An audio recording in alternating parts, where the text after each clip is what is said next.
Welcome to your custom SimRig. SimRigs can end up with a rat's nest of cables if you're not careful. And I want my rig to look clean, but I also want it to be very easy for me to change it on a moment's notice. So I use split sleeves for all of my cabling and Velcro attachments rather than zip ties. So the first thing I want to cover is how these split sleeves work. So they're curled up. They come in different sizes. I use 1/2 inch, 3/4, and 1 inch mostly. Some come in even larger sizes if you're trying to route really large cables. They're real easy to use. You just take whatever cables you're trying to put in. You just push them into the slot, run it down, and then take your finger and catch the other side and just run it down like this, and it's like a zipper. And there you go. You get a nice clean finish, and your cables are protected from chafing. And if you want to get it out, you can reach in and say, oh, I just want to pull one cable out and pull it right out, or add another one later. These are great. I use them throughout my rig. Now, the other thing you have to take care of, if you notice the ends on this, it's really pretty frayed. Now, that's what you get if you just do a normal scissor cut. You could take something like this and that will finish the ends, and that's probably good enough for the most part. I tend to use something a little different.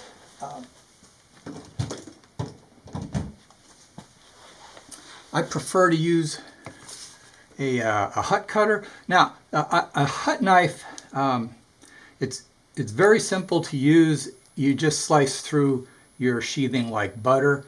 This will get really nice and hot. You can see the smoke starting, and then you just go right through it.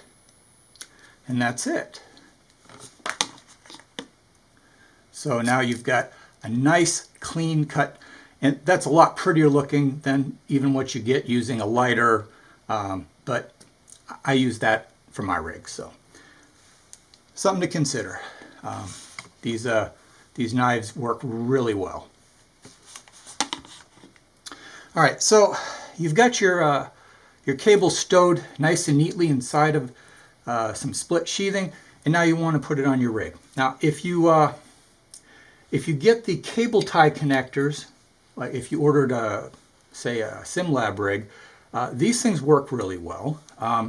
They work on the SimLab profile, and I get these rolls of zip ties. They're really thin.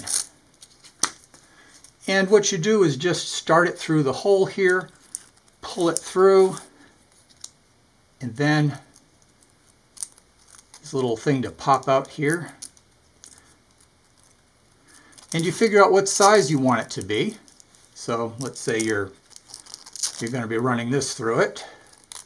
You get it down to a point that you're happy with, and then you come in with some scissors and cut off the excess. So now you've got a nice, neat connection. Okay. Now, for some bigger cables, and for areas where I might have multiple cables going through, I use something a little bigger. Now, these, this right here is a 3D printed part. It's available on my Thingiverse page, and there'll be a link below to it. It's just a very simple connector. I've got them for both M4 and M5 size T-bolts and 16 millimeter connectors. And then what I use with those are these. These are about 3/4 inch or 20 millimeters. And once again, they fit through the little slot, and you can trim them to size. So you run your cable through and then trim off the excess. And then you've got a nice clean looking connection on your rig. You can also get sleeving in prettier colors. I actually use this on my On my Camelback, I have a bite tube on a long tube to extend up to the magnetic connector on my my seatbelt harness, and this just pretties it up. So the sheathing can be purely ornamental, or it can protect things. I've also got power cables running through my rig and for my NLR V3, and I have some sheathing around it, and I actually run the cable from underneath my seat to inside the slot here. It stuffs in there real well, and I've got the UHML tape, as I mentioned in the UHMW, sorry, ultra high molecular weight tape that I mentioned in the previous episode, on the other side that slides across the top. But this protects the power cable and allows me to run it right through the middle of the frame. Okay, now in addition, let's say you have a bunch of transducers. Oh, there was one other thing I wanted to mention. With regard to these SimLab connectors, if you buy, let's say, this is from the 8020 itself, not from SimLab, you'll find that these won't lock. There's a small difference in the depth, and you can use just a little bit of tape and you'll get the clamping force that you need. You could cut that a little tighter to make it prettier, but these will work on all profile when you do that. There's another little one that I've gotten. They have the tiny little nuts, T-nuts in them, and these are a little more fiddly. But if you order any of these and you get it lined up perpendicular, and then you just pull up on it while you're tightening to hold the T-nut in place so it doesn't spin. And this will also work with the smaller ties. It's a little smaller, but it only goes one direction, unlike the SimLab versions, which of the cable ties that go in both directions, where you can run them sideways if you need to. Now, if you're running a bunch of speaker cable through your rig, the connections to your amplifier could be a little problematic. Luckily, the people at Neutrik have been creating these connectors for a long time. They're actually used by roadies and bands, so you can get a positive lock. So in this case, this is a 4-pole connector, so you can have 2 stereo wires going into this, and the connection points are very solid, and they're made for a lot of duty cycles, and you just press it in and do a small, that's not even a quarter twist, it's like 1/8 of a twist. You pull back, but it's a secure lock, and it's keyed properly. If you look very closely, it's not going to show up real well in this video. They're marked on the back here. It'll say 1 minus, 1 plus, 2 minus, 2 plus, to make sure that you get your orientation correct. The Neutrik connectors themselves are composed of a few parts. So you've got the screw-on piece that tightens the back. You've got, this is the part that it's like a compression fitting that tightens up. And then you've got the section that actually holds the nuts. So let's say we wanted to put these in. And these are also marked 2 plus, 2 minus. The negatives are in the center and the positives are on the outside. So if I were to put these in here, let's see, just tighten this up here real quick. Let me just get a little more space. All right.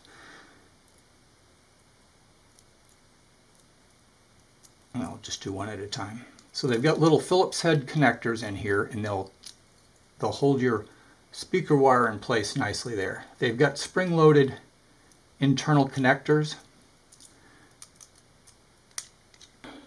So you've got your connector all wired up.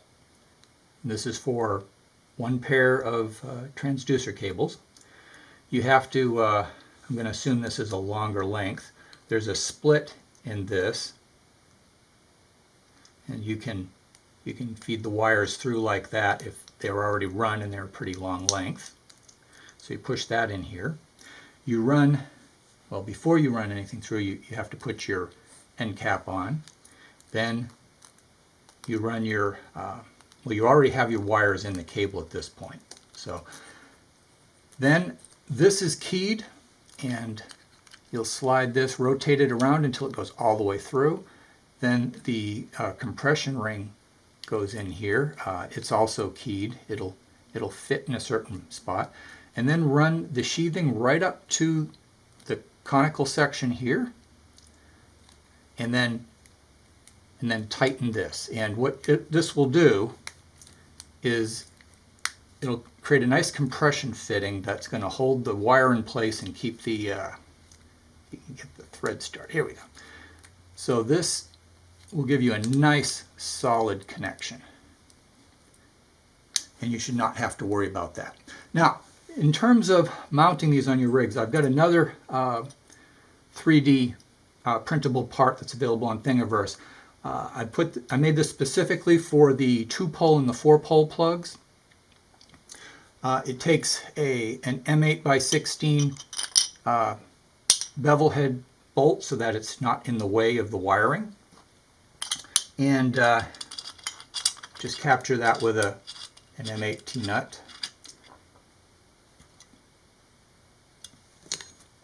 Then always mount the metal piece at the top, and it fits in real well. The screws then go in here.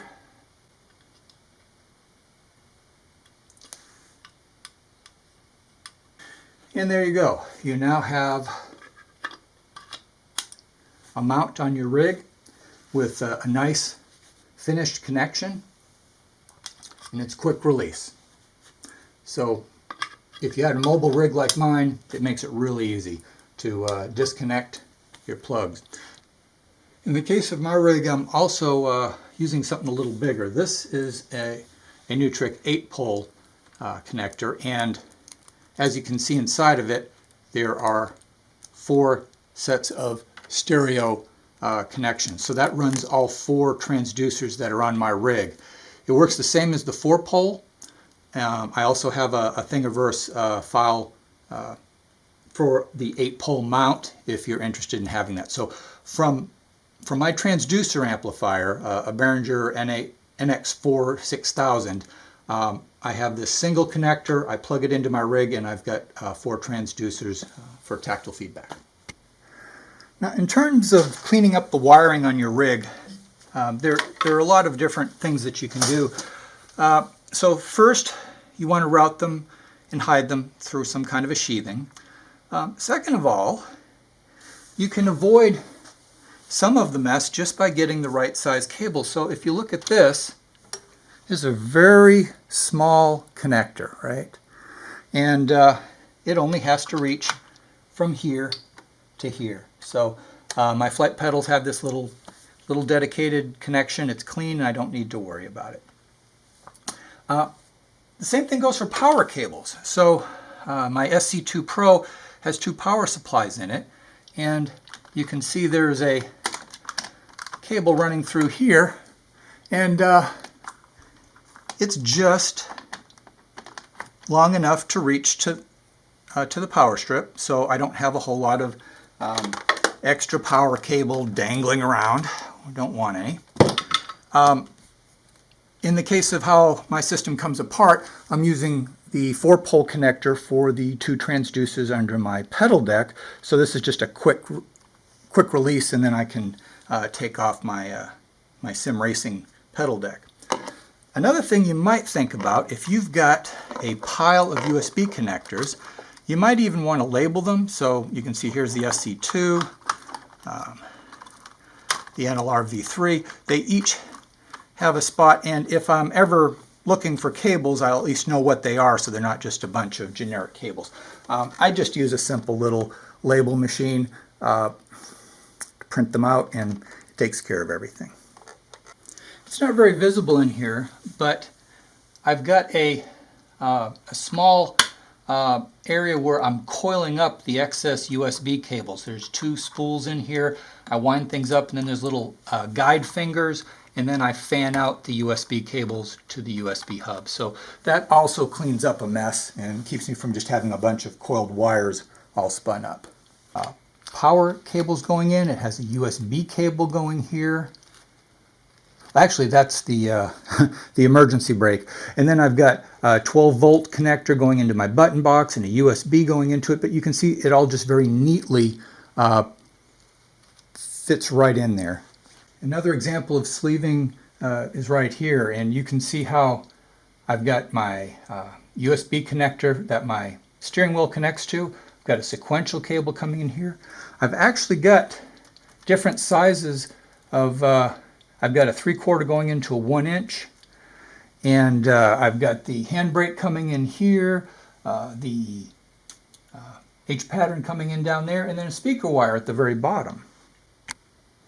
The last thing I want to mention is what you can use for temporary fitting. So in the case of my flight controls that aren't always on my rig, I've got a very simple connector here, and all this is a temporary connector that holds the cables in place so they don't get in my way, so that the flight stick and flight throttle cables don't get on the floor where I can step on them.